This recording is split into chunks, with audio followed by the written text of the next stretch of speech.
Hey guys, Dr. Haley here. Welcome for another webinar. All right, we're gonna be patient. Excuse me. It just turned 1 o'clock, and having done several of these now, people have a tendency to shuffle in maybe a minute or two late. So I always like to be a little bit patient and understanding, or not sure if people are just having a little struggle logging in or working with Zoom, but let's give everybody a minute and we will get started shortly. I will be right back. I saw a couple people raise their hands, and I'm trying to figure out.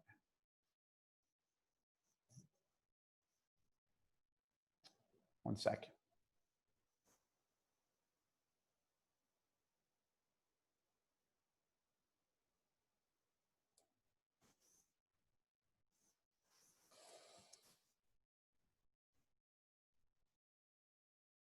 Hope everybody's having a great day so far.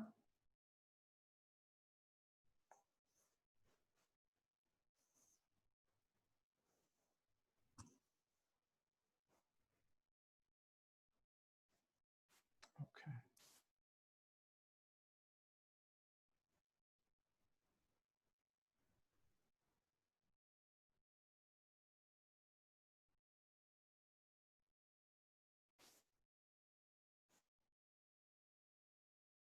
All right.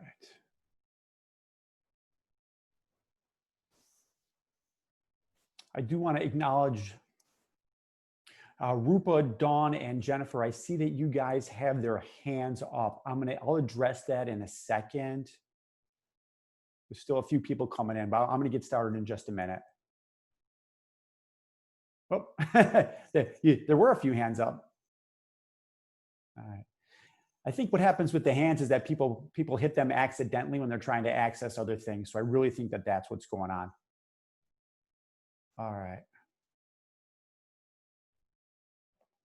A couple other people still shuffling in. I'm pretty punctual if you've heard me speak before. So I almost always start right on time, but I just want to make sure we have as many people here as possible. I know people are going to continue to shuffle in, which is totally fine. When I last checked, maybe about 15 minutes ago, I was super excited. We had 442 people register, which I think this is the 7th webinar that I've done. I've been doing them bi-weekly. I think that is the most that have signed up. And I can see the numbers are approaching to nearing 100 participants here right now, which is, it's fantastic that so many people are interested. And it gives me a lot of pleasure, and it really excites me and energizes me knowing that so many people want to learn more about understanding autism with adults. So let me get to the hands being raised and a little bit of the housekeeping stuff before I get started. We have found that the Q&A at the end has been the best way of handling the webinar. Although if you attended a couple weeks ago, I messed up the slides with my mouse and I couldn't actually do the Q&A. We had to do it through chat. And if I mess up again, there's probably really good likelihood of that. Then we'll use the chat again for the Q&A. Right now, the Q&A is open, and I'm going to leave it open. If you have a question, please put it in there and I will address it. However, we're going to save questions and answers until the end, because in the past it's been a little bit distracting and it took away from the flow of the presentation. So we've decided to handle it that way. I think if this were an in-person presentation, I would handle that one differently. But because it's a webinar, we found that that's the best way to go. And if you've heard me present before, you know I always like to start with a story. And I mentioned many webinars ago a story from when I was about yo big, maybe 5 or 6 years old. The story involved one of my classmates named Peter, who in elementary school was often in the periphery. At recess, he'd be like playing in the mulch, trying to get in the groups with people, but was unsuccessful. And how he sat by himself at lunch and he looked disheveled and things like that. I'm not going to revisit that whole story. I will do that at another point. but I didn't know what autism was at the time. I really think that Peter may have met that diagnosis. We're talking, this is back in 1975. So I don't think that, I think he probably would have met the criteria. But my point to this is that because of my experiences and interactions with Peter and my observations and other observations and interactions I've had with those on the spectrum throughout my life, I've really devoted my career to teaching these social skills. But my story today is going to bring us back about 25 years. In the mid-1990s, 1994, 1995, I was in psychology school, in grad school, at a university in beautiful Fort Lauderdale, Florida, called Nova Southeastern University. I'm sure there's a South Florida contingent that's watching right now that's saying, hey, Nova Southeastern, great school. Great school. Really, it was really tough doing 4 years of grad school in South Florida. I got to tell you, got to tell you that. But because my interest was always in social skills and teaching these skills to children, adolescents, and adults, how I learned to teach social skills was through role play. That's the main intervention that was used to teach these essential life skills. So I was under, obviously it was my doctoral training, I was under the supervision of some psychologists.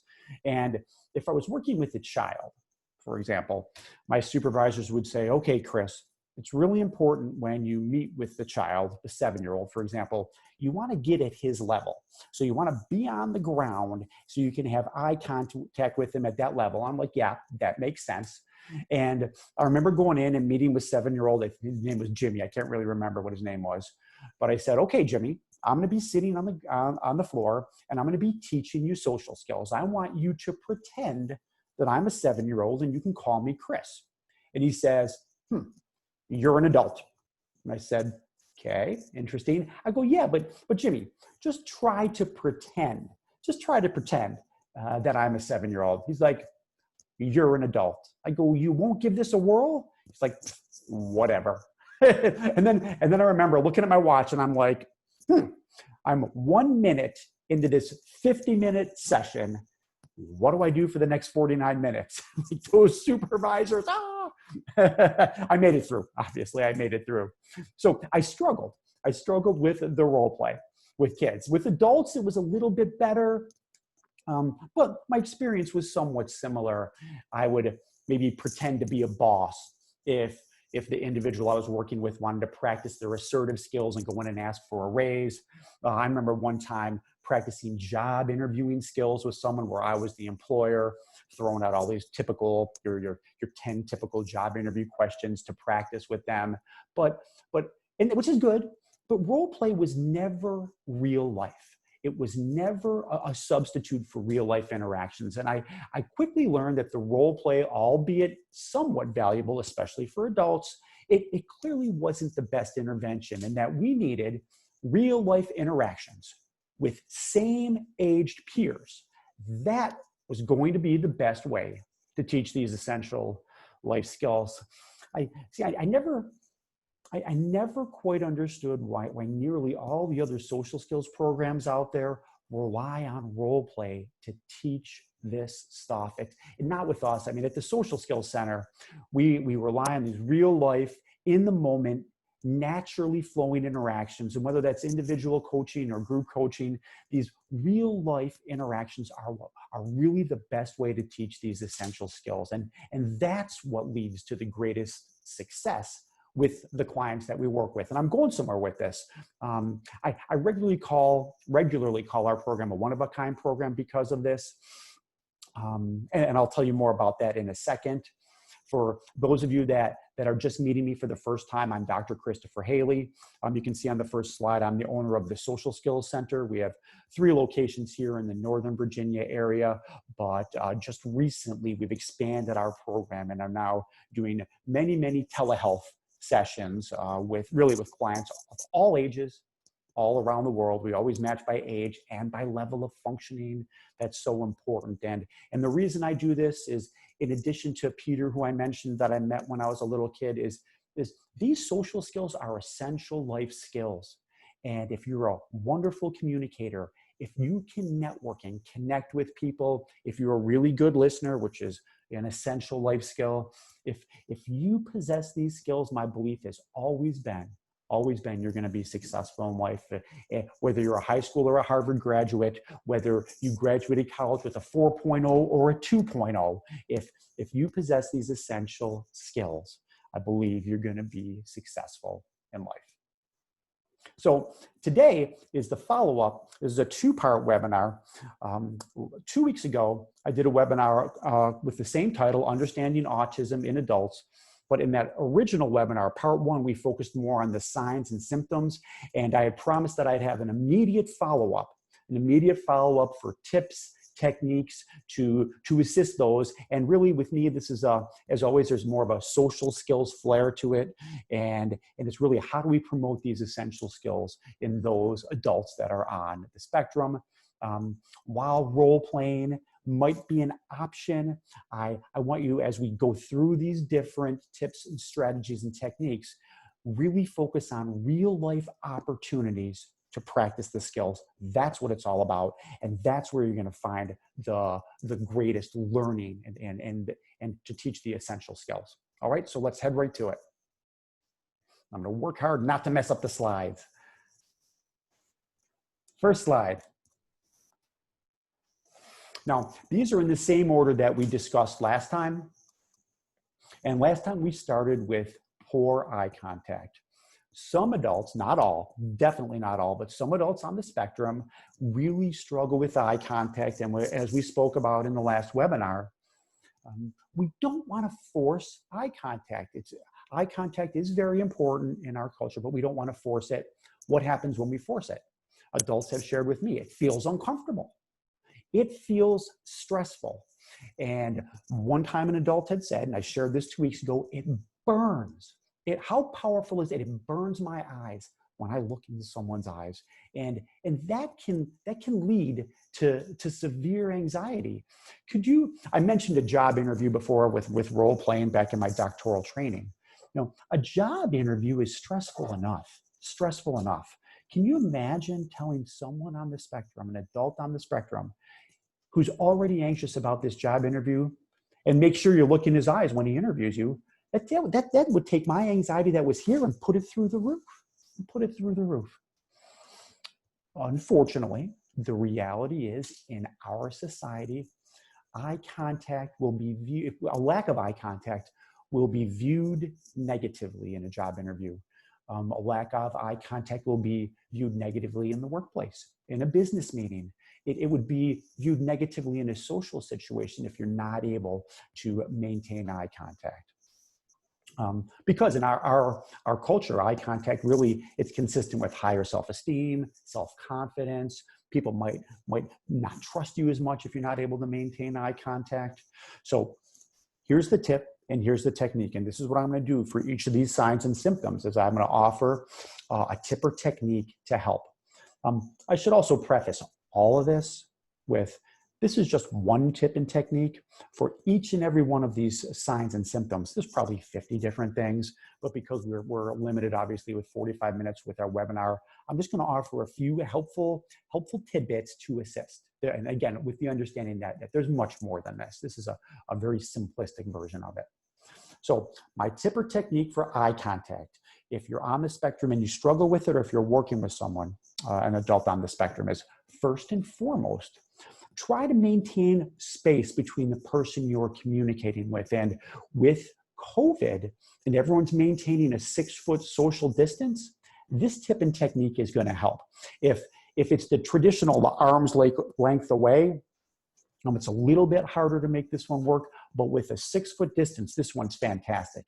And some of you know this tip or technique, and it works wonderfully, is to, instead of looking directly in the person's eyes, is to instead focus on the tip of their nose, in between their eye, or focus on just the general forehead right here, and practice, experiment.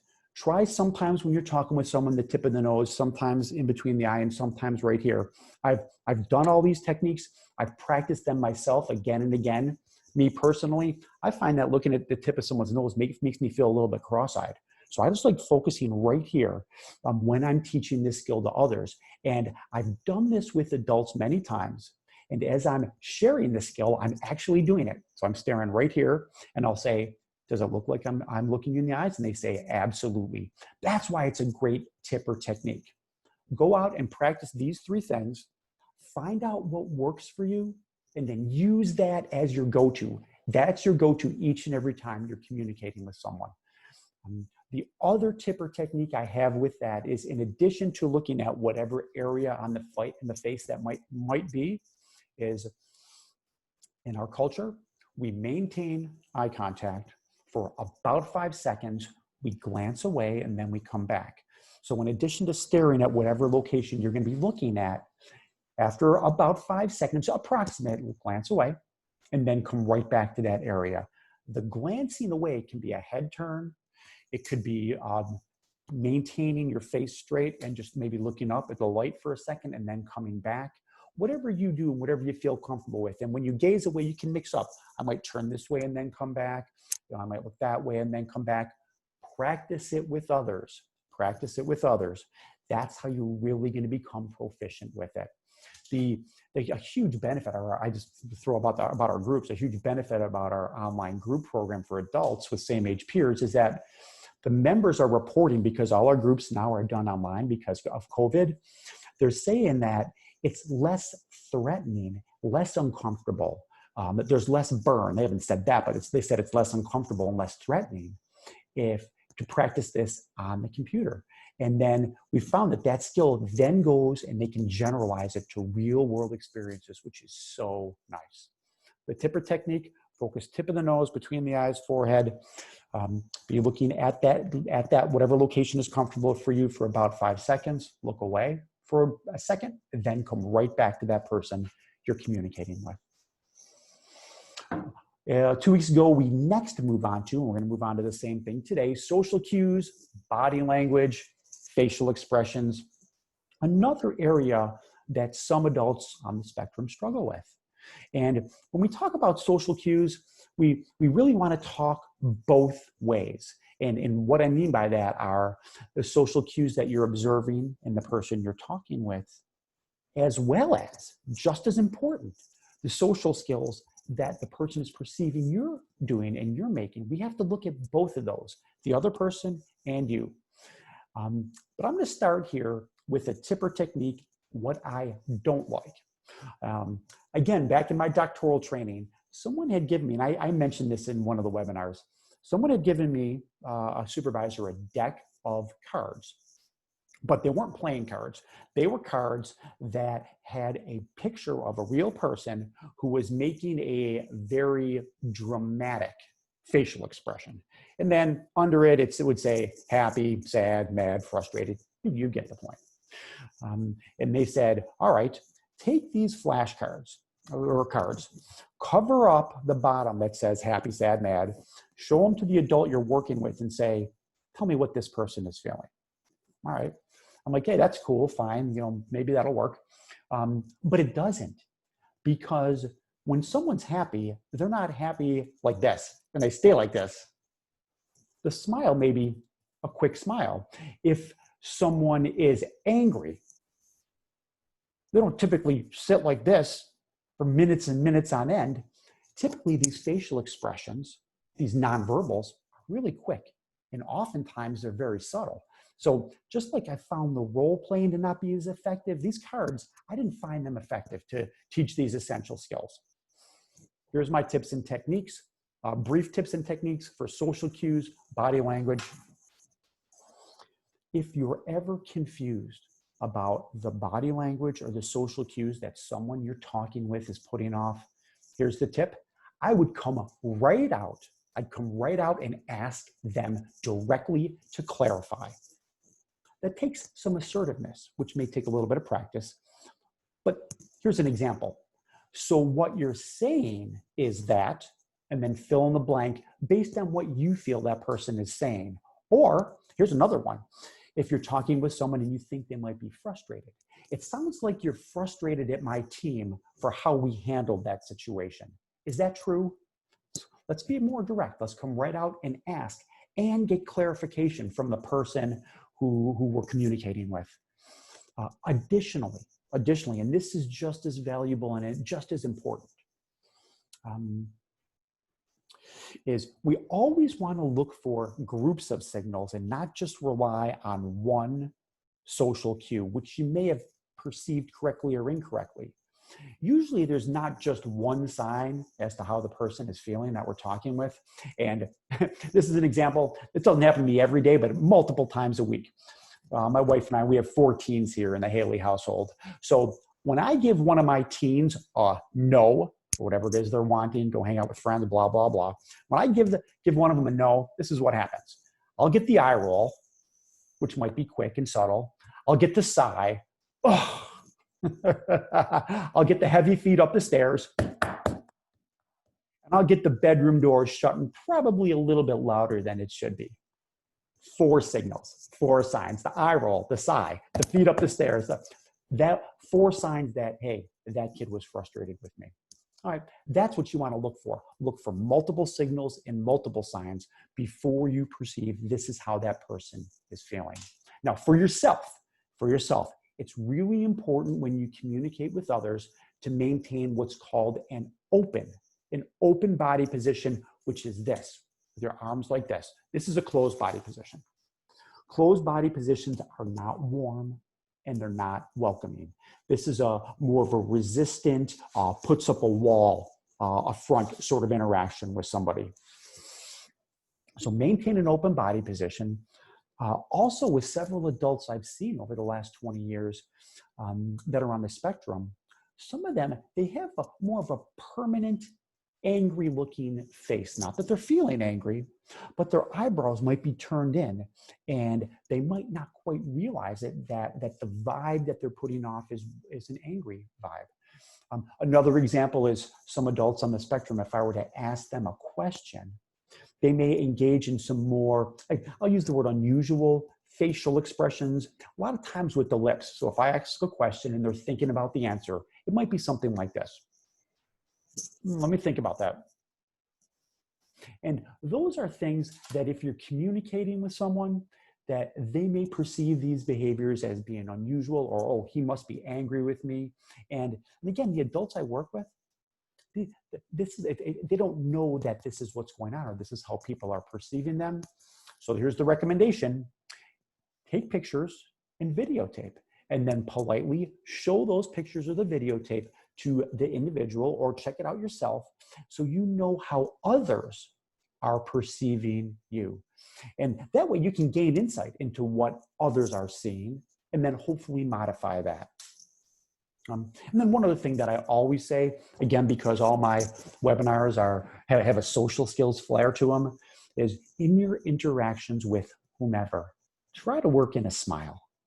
A smile is so welcoming that in your communication, I was working with just an adult yesterday in one of my group coaching sessions where when he communicates, it's really, really tough and hard for him to smile. So we practice that. And part of his homework assignment over the coming week is to try to throw in a smile every now and again as he's talking. We can practice these skills with others at home. That's the role playing. That's good. You can practice this stuff with same age peers. For example, in a social skills group, that's ideal. Moving on to empathy. Again, the third thing that we discussed 3 weeks ago, and I had mentioned this previously, it's a myth. It's a myth that all adults on the spectrum lack empathy. Some struggle with it. Some are much better at empathy than neurotypical adults I know. So it's a myth that they don't have empathy. But the hard part is that empathy, how do you say it? It's a very complex emotional state. It involves self-awareness, and you have to be able to differentiate your own feelings and your own reactions, your own responses, I'll put it that way, from the feelings, reactions, and responses from others. And again, empathy is so broad and there are so many tips and techniques. So I'm going to start, the tip and technique I'm going to offer you all is to start with the foundation. Here's the foundation of empathy, is we have to teach an adult that's diagnosed with autism spectrum disorder to recognize his or her own emotions first. Own emotions first before you start to recognize the feelings in others. So very important that we do that. I also teach adults to take a genuine interest in other people, because this leads to a greater connection in that relationship.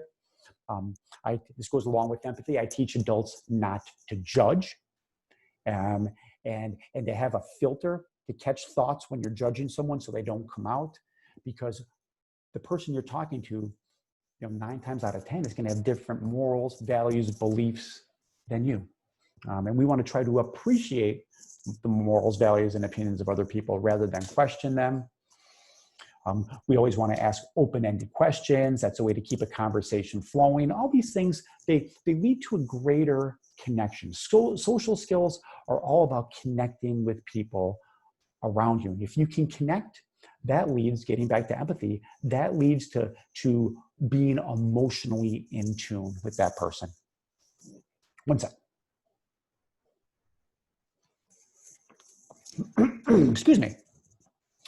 Now, porosity, for those that don't know, and if you weren't in the audience a couple weeks ago, porosity has to deal with communication and your overall tone in your speech patterns, inflection, intonation, volume, and we regularly work on this for those who struggle with it, because in the communication, it can come across as unusual.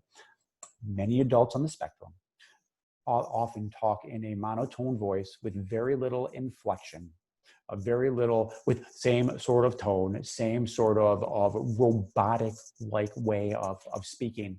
And I see that more often than not if there's a porosity issue. The other thing I do see, and I had mentioned this before, is I've seen adults that they talk with a lot of inflection. How are you doing, Dr. Haley? And where the inflection is greater than it should be. My tip for porosity, there's 2 things here, but my tip for porosity, and this has worked and done wonders for the clients that I see, is all we need to do is bring it to his or her awareness that this is going on. We can videotape them communicating. We can videotape it and show them. And when it's in their awareness, when they have insight, then it becomes changeable. So that's the tip there. However, I have run into situations before where the client has not, even though they've gained insight based on my sharing it, they haven't been able to change. And in those cases, I always refer to a speech specialist to assist them with it, because the inflection in your voice, the tone, those that talk at a higher volume, if they're unable to make that correction on their own through practice and insight, then that's when we call a professional in. So for the porosity stuff, sometimes a speech or language pathologist is warranted. When we spoke about literal communication, we spoke, and again, this is a super broad category, but I addressed idioms in the last webinar. I'm going to address the idioms again today. One thing that I really don't agree with, that so many people recommend, is if you're communicating with someone on the spectrum, don't use idioms. But I disagree with that, because not everyone's going to follow that. And in the real world, many people don't operate that way. So for an idiom, and I'll use an example, once in a blue moon, the literal meaning, and someone that has autism spectrum disorder, an adult, may misinterpret once in a blue moon as something happens when the moon is blue, or something similar to that. That's the literal meaning. But what's important, and this makes the English language so hard to comprehend at times, is that's not what the person means at all. Once in a blue moon means, obviously, it rarely happens. It rarely happens. Here's the tip. Here's the technique. This is on the entire list today. This has been the hardest thing, because my recommendation for idioms, memorize them. You memorize them. So I have a list of idioms that I share with my adult clients that struggle with idioms. Not everyone on the spectrum struggles with this. Some do. For those that do, here are the most common idioms. Here's what they mean. If someone at work, if your boss says, go the extra mile, that doesn't mean walk a mile. That means you need to do more than expected, go above and beyond. A penny for your thoughts. That means tell me what you're thinking. It doesn't mean someone's gonna pay you money. Or what's another one from work? Oh, we need to go back to the drawing board on this project. That means we need to go back to the start and rework things or start things from scratch. So I'll hand out a list of idioms, and over time they'll memorize it, because what we don't want is when an idiom is used in communication, I'd prefer, obviously, not for someone to sit back and go, what do they mean by that? Because the other person is still talking, and then you're missing that communication. So back to the drawing board. Okay, that means we got to start fresh. And many adults that I've worked with over 20 years have gained a lot of success by just memorizing them. Hard to do, a lot of memorization. Kind of reminds me of giving someone of my youth, memorize your multiplication tables, but the usefulness and the utility of knowing these things and not having to think about it is so helpful and valuable. And finally, on this slide, before we get to slide number 2, there's just 2 slides today, are the restricted interests that some adults on the spectrum have. When it comes to interests, I want to start with this. Be interested in whatever you want. Don't let people tell you what to be interested in or change your interests because of people. Be like what you like and be into what you're into. If you like cars and car engines and how cars work, be into that. That's cool. If you're into baseball stats, then be into baseball stats. However, here's my point. However, only talk about socially appropriate interests. I'm gonna give you an example in a second. Only talk about socially appropriate interests. Cars, socially appropriate. Baseball stats, depending on who you're around, like cars, could be socially appropriate. I was working with an adult in his 20s, maybe 5-7 years ago. I can't really remember. His big interest, and I don't know, some of you guys are going to know this. He was a brony. For those of you that don't know what a brony is, I believe, an adult, typically a guy in their 20s, who is really interested in watching the cartoon My Little Pony. And so there's a group of bronies, it's a large group of people, of adult men that enjoy watching My Little Pony. They're called bronies. My recommendation to him, because he would regularly bring this up in a social skills group, and you'd get a lot of looks like, what? If you're a brony and you like My Little Pony, cool. That's what you like, that's what you like. However, in a social situation, if you're eating lunch in the workplace, my recommendation is not to bring up that, only because of how others would perceive you. If you are going to bring up a socially appropriate interest, be very short and very sweet with it. Sometimes adults on the spectrum have a tendency to go on and on and on about a topic that they are interested in. But you have to remember that my attention span, like the people that are watching the webinar today, like most people, it's 30 seconds or less. So you basically have 4 sentences or less to deliver your message, because if you don't and you continue to go on and on and on, most people are pretty nice. They'll shake their head, they'll nod their head like they're listening, but you know what they're thinking about? I got to go pick up my kid. Oh, I got to remember to get that at the grocery store. I got to start planning for that vacation or my weekend plans, even though they'll be nodding their head. So deliver your message quickly. Give the other person a chance to respond. If they're interested in talking about what your interest is, they'll ask you a question about it or make some comment about it, and then you can continue. But don't go on and on, short and sweet. The most socially gifted people, by the way, know a little bit of information about a lot of different things, so that those on the spectrum who have very limited or restricted interests, it makes communication very, very challenging. Socially gifted people, if the conversation is sports, they'll have a little bit of information to jump in the conversation. My favorite is, I always reference quilting because I don't know anything about quilting, but if I'm socializing with someone right here now, and I'm having lunch with them, and they bring up quilting, I'm gonna take a genuine interest in that, and I'm gonna ask them questions in order to get them talking a little bit more about it. So socially gifted people can jump in conversations because they have a little bit of information. Here's my tip. In order to broaden the communication, in order to broaden your knowledge base, I would visit MSN online. I'd go to MSN.com, CNN.com, Yahoo.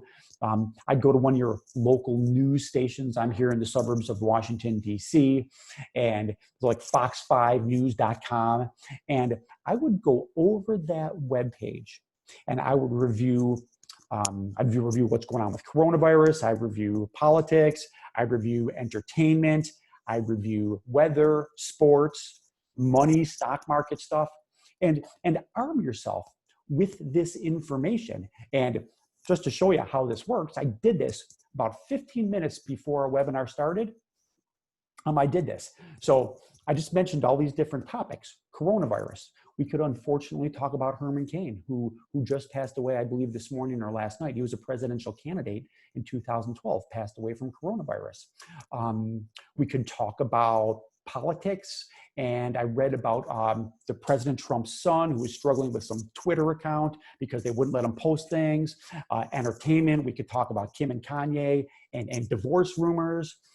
If weather got brought up, here in DC, it's another 90, beautiful outside, but it's another 90+ degree day, but the heat wave is ending. Sports, the NHL, my favorite sport, hockey, playoffs start Saturday. Money, the stock market, the Dow tanked this morning, but now it's coming back. So you're arming yourself with information. And let me go off script just for a second with this, because it's so important from a social skills standpoint. And this is a tip, whether you're on the spectrum or neurotypical.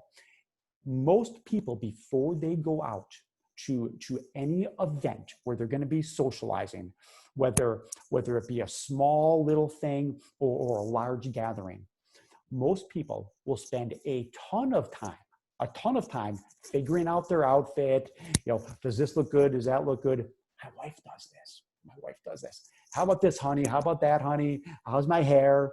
They spend a lot of time, I'm lucky she's not home. They spend a lot of time thinking about their clothes and their appearance, and zero time prepping themselves for what to talk about with the people that they're going to be interacting with.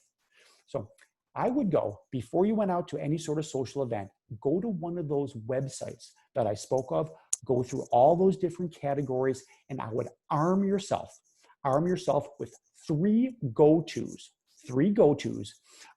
One could be a coronavirus thing because it's such a hot topic. One could be from entertainment. Maybe one could be sports.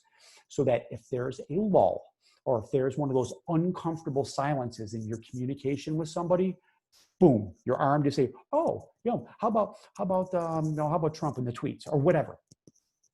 That way, there's no lulls in the conversation. So somebody that's watching this right now is going to thank me, because they're going to go off to a dinner party this weekend, and that exact thing is going to happen. And you're going to be armed with your three things, and you're going to be like, thanks, Dr. Haley, for that, because I just took care of that uncomfortable silence. If that does happen to you, by the way, shoot me an email. I'd love to hear about it. Let's go on to slide number 2. I don't want to mess this up. All right. I'm going to go through this slide a little bit quicker. I know that we're short on time. Again, contrary to what many people believe in a myth about those on the spectrum, most adults on the spectrum want friendships.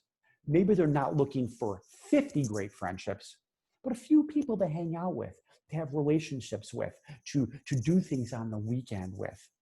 My favorite tip here, and this is a little harder due to COVID, but so many of the adults that I've seen have really enjoyed meetups.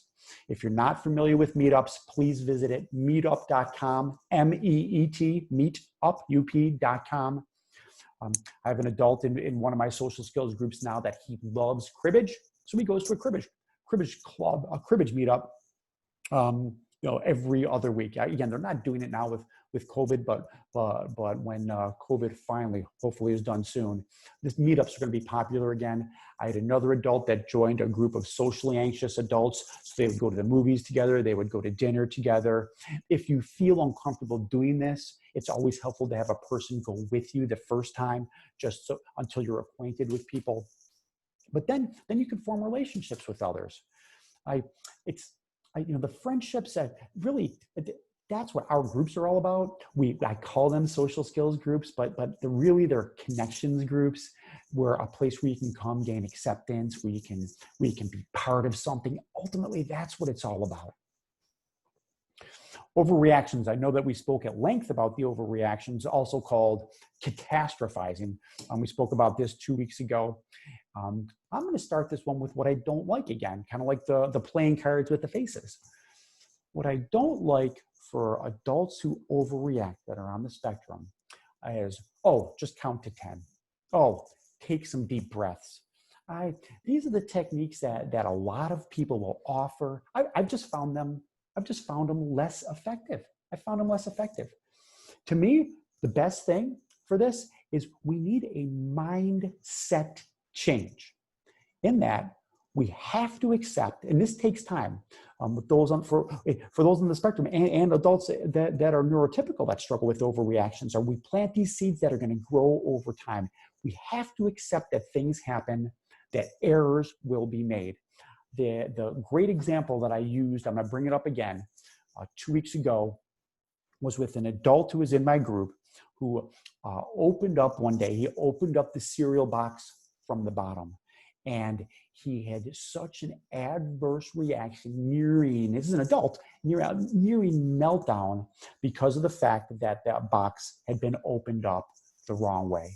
And so we processed this in the group with the help of the other adults, and they were so supportive and accepting and really working with them. And we said, we talked about all the different things that can happen, and that we have to accept these things rather than freaking out about it.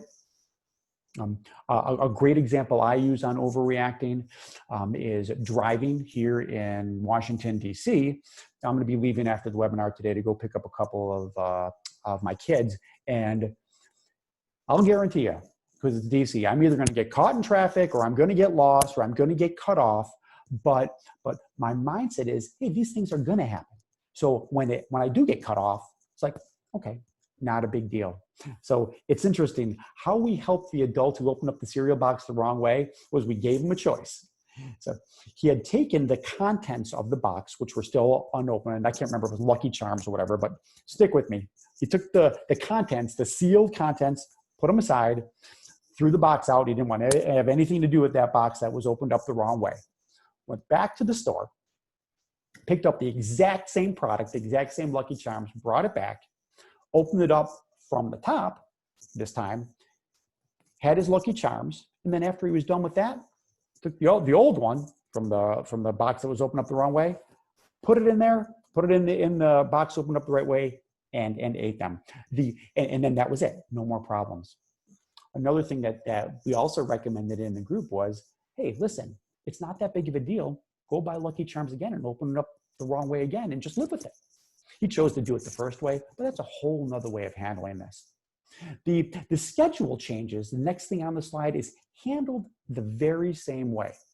In that, most adults, most ASD adults can handle change, and they can handle it pretty well. It's really the unexpected, the unanticipated change that for some of these adults is a little bit harder. And that's where it hits them the hardest, with an unanticipated change. So again, this is a mindset. It's a changing. Mindset means setting in the mind. We change the setting in the mind, which is how we perceive these situations. And for schedule changes, we teach adults to anticipate any potential changes that might happen during the day. It's called front loading. The name really doesn't matter. But if we can get an adult to think about the day and what might potentially change, that goes a long way. It's just changing the mindset. And we teach cognitive flexibility by making changes in the day on purpose, even though we really didn't need to make a change. It's almost like, prescribing the symptom is go through your day and do something different that you normally wouldn't have done, and then assess it. Assess the outcome as to what happened. Was it that bad? Hopefully you'll say no, and then changes will come a little bit easier. That one, practice, practice, practice. The more you practice dealing with changes, the easier that will be. Sensory issues. This is the one issue on the list of the first slide and the second slide that really is not, it's not in the wheelhouse of psychology. But we had spoken in the previous webinar about adults sometimes having a sensitivity to fluorescent lights, or feeling uncomfortable with being touched or hugged, or certain sounds like a fire alarm, sirens that are going off outside, being vacuum cleaners, to being more sensitive to that. Always, always, for the clients that we see in coaching, I make a referral to a competent occupational therapist to help, because that's what they're exceptional at. That's what they're great at. And I at least refer for an evaluation, because the evaluation will really assess from a sensory issue what can be done and how that issue can be helped. The polarized thinking, that's all or none thinking. I know you guys are familiar with this. We teach adults the TIP technique. We don't use words like always. We don't use words like never.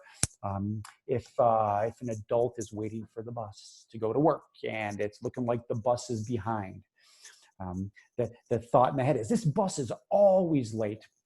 Well, maybe not always. Maybe not always. I like to teach using a rating system from 1 to 10. Not this bus is always late.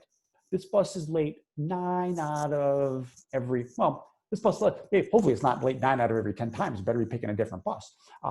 Maybe this bus is late 5 out of 10 times. So not always, not never.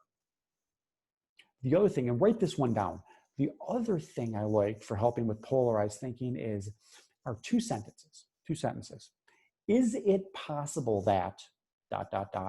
or could it be that ...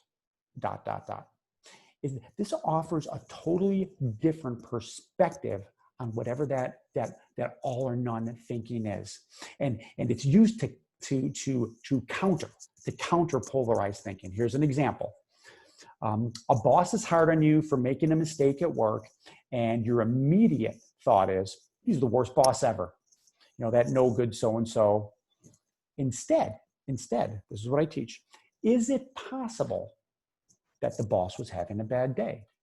Or could it be that I'm perceiving this harder than he actually meant it? So it's a great way to teach gray. It's a great way to teach that there's gray. It doesn't have to be black and white, but that there's a whole bunch of other ways. Is it possible that, or could it be that? It's another way of looking at it. And finally, our last one is hygiene. This is how we finished the webinar 2 weeks ago, and this is how I'm going to finish it today. Hygiene, I'm talking about bedhead. I'm talking about not showering daily, even during coronavirus when a lot of people are cooped up at home and not really going anywhere. Brushing teeth, body odor. I shared an example of a client that I see who is not trimming his nails. And the common response I get is, why does it matter if I have bedhead? It's just hair. Meaning, it's okay if I go off to work with bedhead, it's just hair, and no one should perceive me differently because of it. However, we have to go back to what's socially appropriate, and the fact, it's not the right thing, but the fact that you're being judged by other people within 7 seconds of them looking at you, and they're not judging it on your smarts, and they're not judging it on your ability to perform at the job. They're judging you based on your appearance. And again, maybe it's not right, but it's reality. So that's the message I deliver to those on the spectrum that really struggle with that. Sometimes that's not enough. And I always bring up the health standpoint, which really I think is a greater push for some people to change. Being clean, having appropriate hygiene, showering, shampooing your hair, This removes bacteria and other stuff from your body, therefore decreasing the chances of disease and infection, things like hepatitis A, influenza, the common cold, roundworm. Not really sure about coronavirus. I don't think they know that yet, but there's a greater likelihood of contracting these things when you go day after day without showering. So that is a great motivator to help someone who is resistant to maintaining hygiene. Appropriate hygiene, I should say. And, excuse me, I apologize, I'm going over just a little bit, but I'm finishing up right now. This is the exact point 2 weeks ago where I messed up the slide, so I want to make sure I get it right. And I did. I'm working with 2 screens, and it's a little bit of stimuli overload for me. I'm still getting better at it. In conclusion, I want to say this. We have to be realistic with our expectations when it comes to teaching social skills. You guys are probably familiar with the bell-shaped curve. It goes like this, where whatever the skill is, social skills or whatever, the vast majority of people fall in the middle of it. Those that are really exceptionally talented come down here and are on this end. Those that struggle with it come down at this end. We have to be real and realistic with what our expectations are. If your skill set is starting more on this side, our goal is to get you this way. You may never make it to here on this end, but if we can get you more into the middle, into the mix, that would be a huge success. The example that I provide over and over is with the bell-shaped curve, is with me and art. I draw this much better than drawing stick figures. This much, little bit better. I've always struggled with it. My brain doesn't work that way. So I'm here when it comes to art skills. If I were to take lessons with an art expert, I'd go this way, definitely. I probably would get in there in the middle and be average with it. I'll never be a professional. I'll never be a Monet. You'll never see a piece of art hanging in the Louvre in Paris that says Haley on it. Well, not this Haley anyway, never. So I have to be realistic with what the expectations are. And second, I also, and this was, the foundation today was on tips and techniques for adults on the spectrum, but the other message that I try to deliver is that the real life practice with same aged peers is what's best to teach these essential skills. This is the best way. Role plays may be your only option. If so, definitely do it. It's certainly better than nothing. But always look for opportunities to get in front of people and to practice. That's how these skills are going to become ingrained over time. Learning social skills is essential to me, but really it's about connecting with others. It's about relating to those around you, your family, friends, coworkers in a positive way. It's about making connections and really maintaining those connections over time.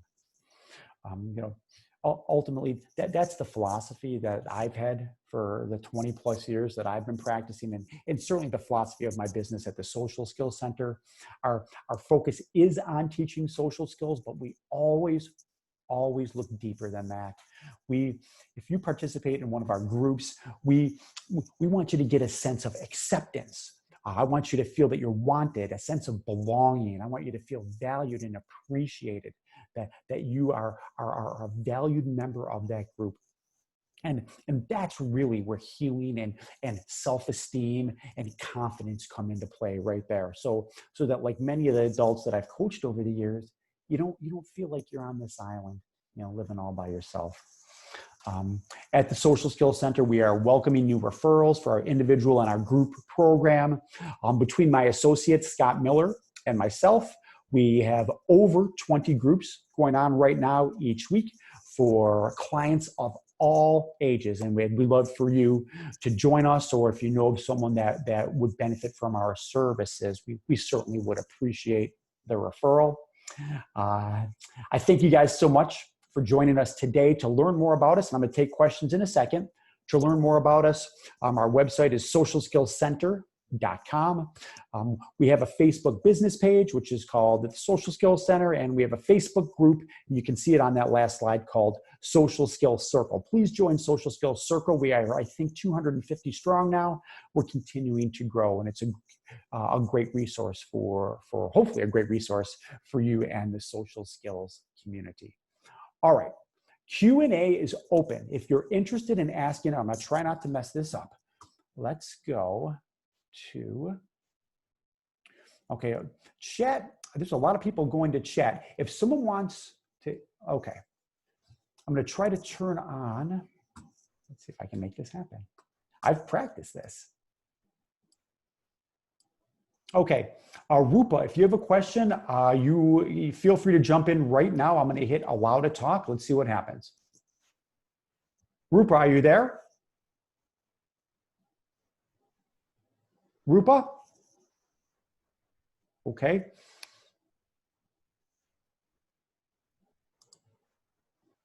Hey, Joe Marie, I'm going to hit allow to talk. Let's see if we can get this working. Joe Marie, are you there? Okay. Yes, yep. I am, but I think your other person is before me. They just came on, so I'll duck out and you go back and come back to me later. Hi, thank you. Well, wonderful social skills. Thank you. Okay. Rupa. What? I'm here. Oh, hey, Rupa, how you doing? Doing great. Thank you for doing this. You're very welcome. What's going on? Yeah, I actually missed the first part of this webinar. So I was wondering, like, my question was, how would I access to the first part of this webinar? Yeah, my associate Jennifer she responds really quickly with this stuff. This will be on, you'll get an email later this evening, and there'll be a link. It'll be on YouTube. All of the webinars, including part 1 of this, Rupa, part 1, which is the signs and symptoms, that's already on YouTube. This will be up by probably 7 or 8 o'clock tonight. So you can, if you go to YouTube, you can just search the Social Skills Center, or there'll be a link in the email that gets sent out later. Mm-hmm. I had another question, if that's Please. Okay. Yeah, of course. Go for it. So, regarding the social skills, like while you were saying, like sometimes like parenting, I also feel that I lack in a lot of social skills when I'm doing the parenting part. Yes. So, can I apply some sort of tips when I'm doing like the parenting part? Is that okay? Yeah, add 100%. And I'll add this, Rupa, to me. Whether you're teaching your kids social skills or math or whatever, you want to have that skill set first in order to instill these essential skills in your kids. So my recommendation, Rupa, is even before you start to teach these essential skills to your child or children, practice it yourself. Practice it yourself. It's kind of hard to teach a kid to ride a bike if you don't know how to ride a bike, or swim if you don't know how to swim. I think social skills are the same way. And if it's something that you feel you can improve, apply these skills that we talked about today and improve that. That'll put you in a greater position to teach these skills to your kids. Thank you so much. You're welcome. Thank you so much for attending. Thank you. Yep. Okay, and I'm gonna, okay, Joe Marie, you're up. Thank you very much. You're very welcome. I absolutely appreciate your time and also seeing the advertisement on Facebook. So sure. Can you talk into your mic a little more in your mic? Because I'm having a hard time hearing you. Here, let me. Much better. Is it working? Okay. Absolutely. Wonderful. Thank you. All right. So my my picture here is not mine. My son, who is 19, he's an adult with autism. Yes. And he's in the fire academy right now, and he uses my Zoom a lot. So that's why you're seeing you are not the first person to come on Zoom where the parent is I'll do a parent meeting to look at what's the background? What did my kid do? However, it's in my instinct, I sometimes want to change it, but I decided today I would not change it based on my question. Oh, and interesting. Go for it. So I'm very proud of him. He's found his calling. He decided he did not want accommodations, and he's thriving Good for in him. the academy. So I'm very thankful for that. It's allowed me to step back. However, I'm naturally and also professionally a teacher. And there's one thing that I'm working on really hard, but I'm not doing very well with it. Okay. And I want to do exceptionally well because my son just turned 19. And he has grown and changed, and he's remarkable in some of the things that he's doing. However, there's two areas that are still challenging for me, and I wondered if I could get some suggestions either from you or anybody else. Sure. So one is he still wants to spend the majority of his time when he's not doing something else. And of course, COVID has kind of brought us all in a little bit more Absolutely. into the home versus the external social.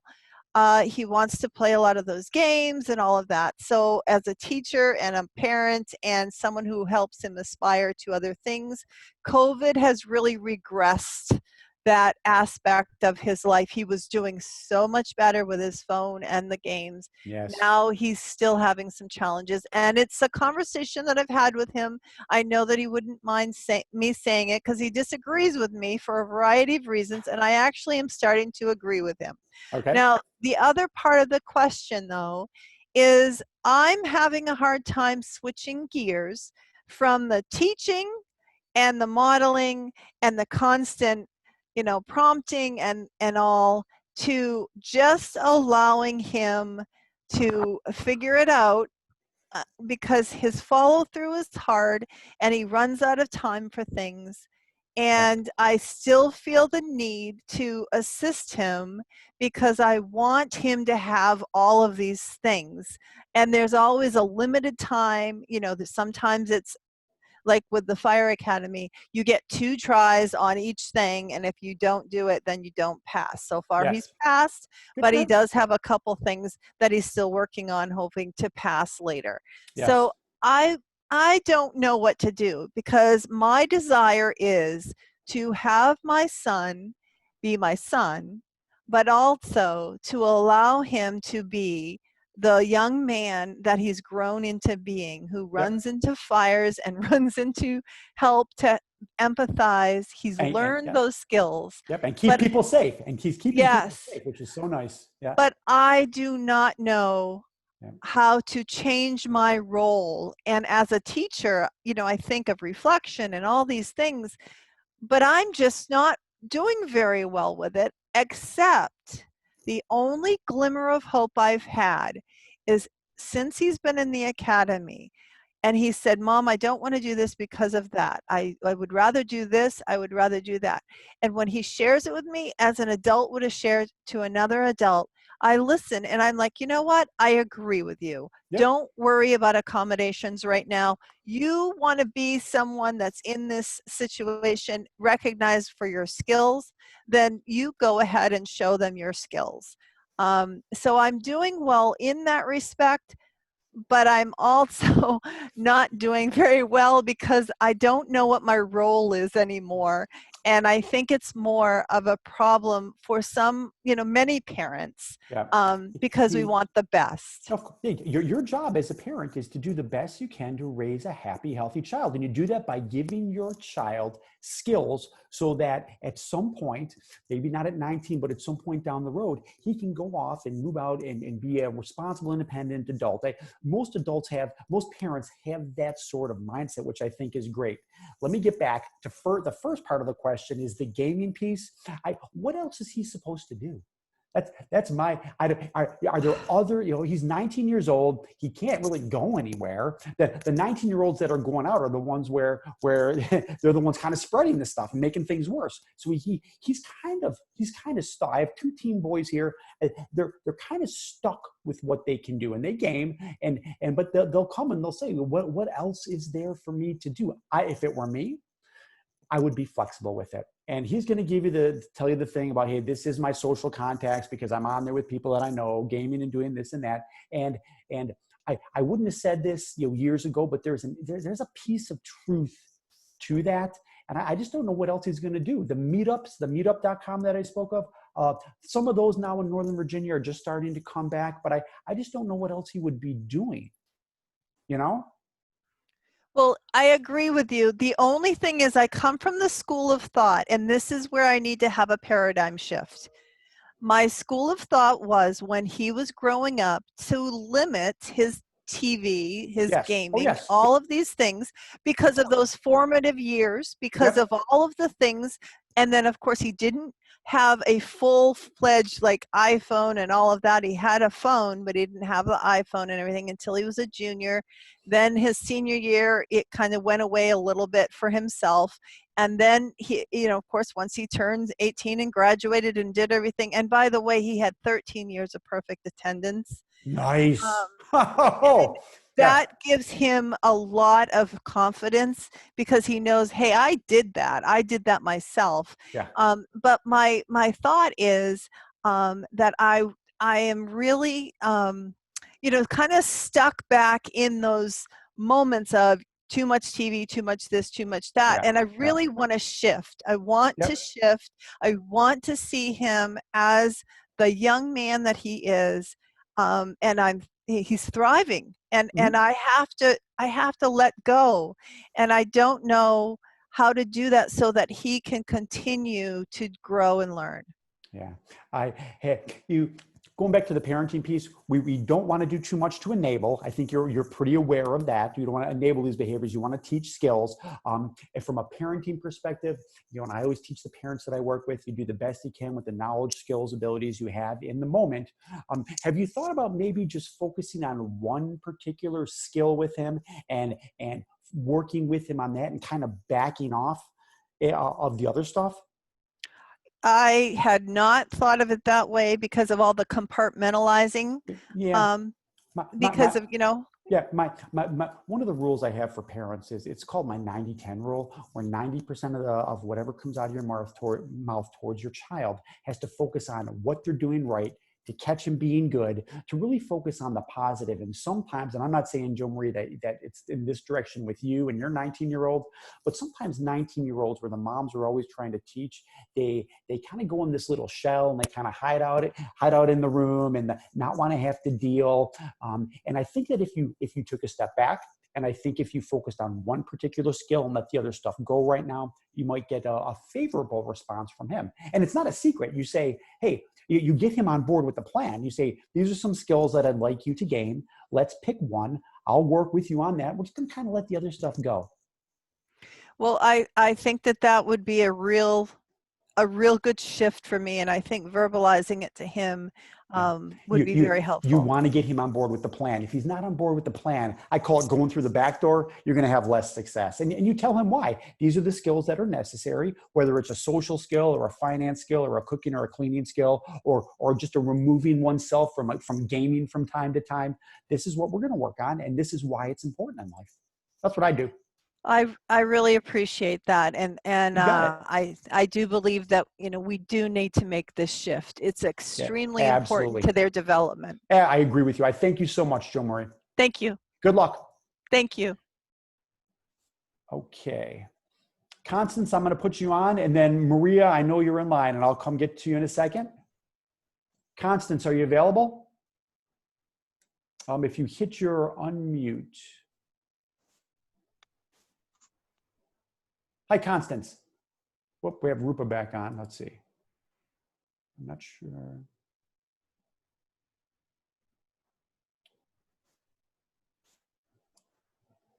Whoop.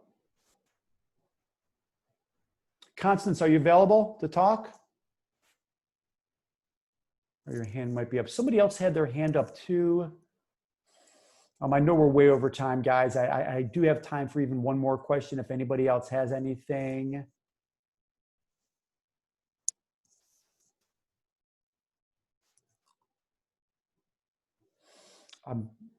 Carmen had a question over in the Q&A about Porosity. What kind of speech therapy we have to look.